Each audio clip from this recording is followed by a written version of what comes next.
Bonjour à tous et bonne et heureuse année 2023 sous le signe du lapin d'eau. Alors le lapin d'eau, qu'est-ce que ça va nous faire cette année? Alors pour ceux qui me connaissent, aucune prédiction, aucune voyance avec les énergies.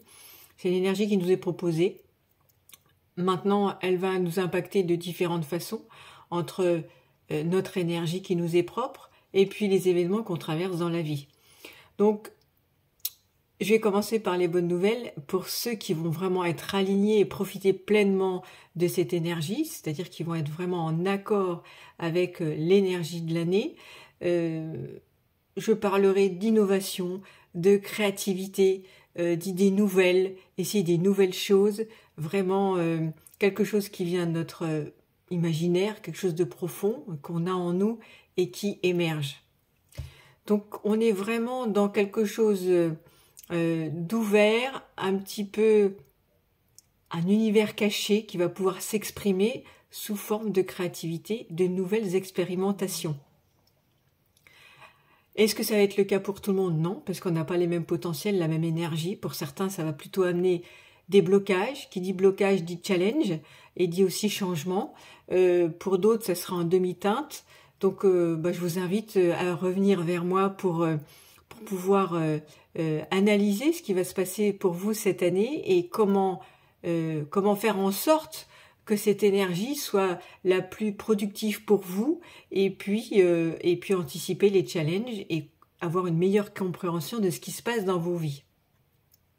Donc je vous en ai parlé, créativité, innovation, il y a aussi quelque chose dans le côté très flexible de ce lapin d'eau, ça nous demande quand même une grande flexibilité, donc revoir notre cadre, nos règles, défaire nos croyances limitantes ou autres pour pouvoir avoir une vision beaucoup plus large de ce qui nous entoure et de ce qui se passe à l'extérieur de chez nous et en nous aussi dans notre domaine de vie intérieur.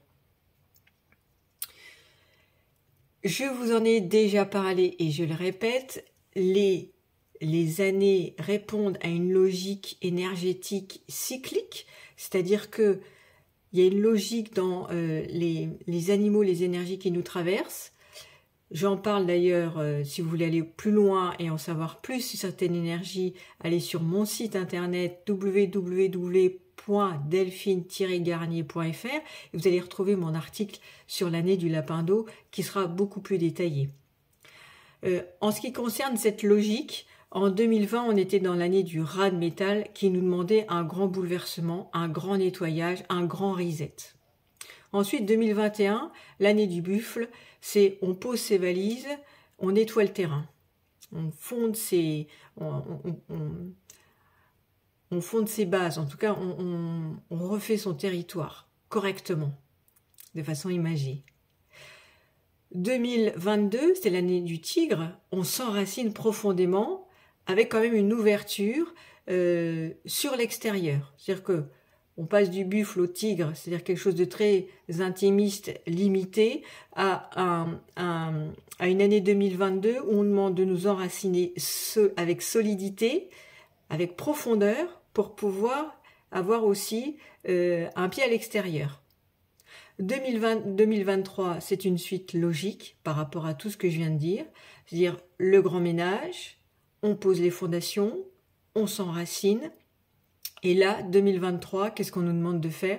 Eh bien, d'avoir une certaine flexibilité, puisqu'on a dû expérimenter les années précédentes, un ancrage en profondeur, de savoir qui on est, de ce qu'on voulait, et pour pouvoir expérimenter le nouveau, l'inconnu, c'est-à-dire pouvoir passer outre nos peurs, c'est-à-dire tenter l'expérience, être audacieux.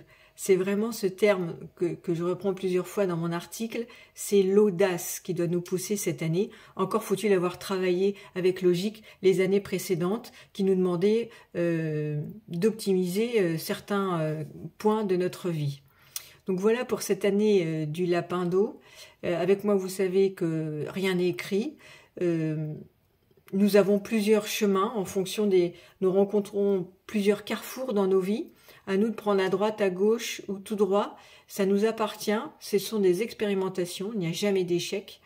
Il n'y a jamais rien d'écrit, c'est un algorithme et à chaque fois que je prends à gauche, bien évidemment, je dois dire renoncer à la voie de droite. Et ça, c'est tout l'enjeu psychologique de l'être humain. Choisir, c'est renoncer.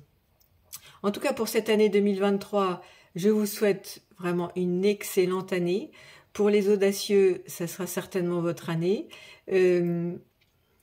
Flexibilité, ouverture et attention pour d'autres à qui ça va parler, procrastination, besoin de soutien, besoin de reconnaissance, besoin de s'allier aux autres parce que trop de peur. Et puis pour d'autres encore, ça sera quelque chose de statu quo, c'est-à-dire que rien ne bouge parce que trop de peur, trop de choses à régler dans nos vies qui fait que finalement cette créativité, cette innovation risque de nous passer un peu sous le nez. C'est pas bien grave, rien n'est échec dans l'énergie. Il faut l'accepter comme elle vient dans notre thème parce qu'elle nous apprend quelque chose. Donc, on va vivre cette année de façon complètement différente avec les 7 milliards d'êtres humains qu'il y a sur Terre. Et c'est pas bien grave. L'essentiel, c'est d'être bien dans ses baskets et sur son chemin. Bonne année à tous, bon mois de février et à très bientôt.